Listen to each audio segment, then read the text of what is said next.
p.m. For the following county, Lake, Indiana, winter storm warning has been extended until 5 o'clock p.m.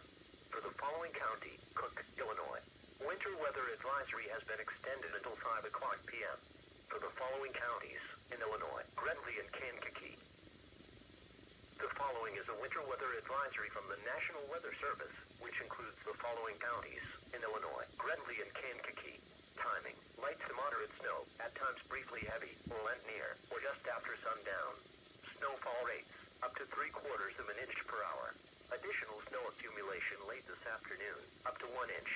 Impacts, potential exists for difficult driving conditions and sharply reduced visibility.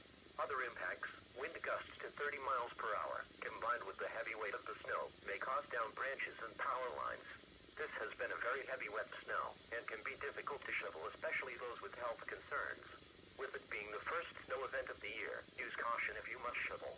A winter weather advisory for snow means that periods of snow will cause primarily travel difficulties. Be prepared for snow-covered roads and limited visibilities, and use caution while driving.